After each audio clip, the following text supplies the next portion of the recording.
Plusieurs mitrailleuses lourdes et des soldats aux aguets. L'armée syrienne nous escorte dans cette zone grise, aux portes du territoire tenu par le groupe État islamique. Sur la route qui mène à Raqqa, leur bastion, les traces des combats de ces derniers mois.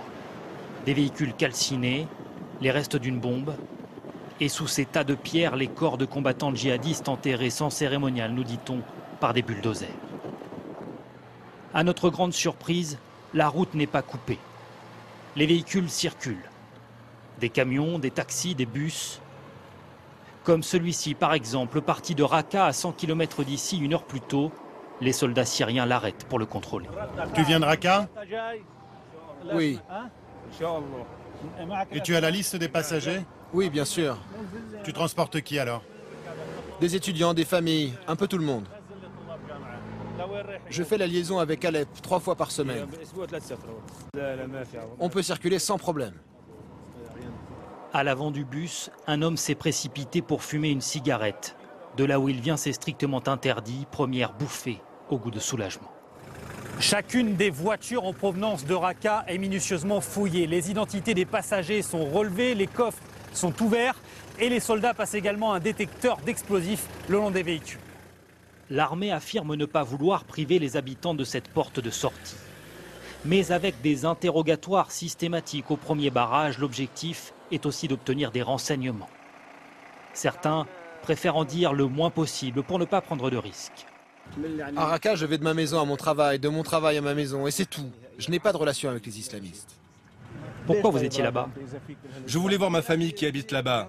Ça faisait longtemps que je ne les avais pas vus. D'autres choisissent de défier les nouveaux maîtres de la ville. On n'a plus de liberté là-bas. La liberté est morte à Raqqa. Moi, j'aime vivre libre, m'habiller comme je veux. Là-bas, tout est interdit. On ne peut plus sortir, on ne peut plus rien faire. J'espère que l'armée syrienne va les tuer et nous débarrasser de cette saleté. On veut revivre une vie normale. Cette jeune femme revient d'Alep, obligée de couvrir son visage à nouveau pour rentrer dans Raqqa et de porter ses gants obligatoires. Et ce n'est pas la moindre des complications qu'elle rencontre dans sa vie de tous les jours. Je n'ai plus le droit d'étudier à Raqqa. J'ai voulu m'inscrire à l'université d'Alep, mais c'est très compliqué. Car pour quitter Raqqa en bus, je dois être accompagnée d'un homme de ma famille en permanence. Mon frère a dû rater le travail pour venir avec moi aujourd'hui. Si à chaque fois que je vais à l'école, je dois avoir un homme avec moi, je ne vais pas pouvoir continuer mes études.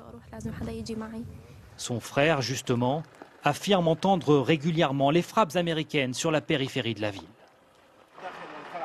À chaque frappe, c'est la joie dans les maisons.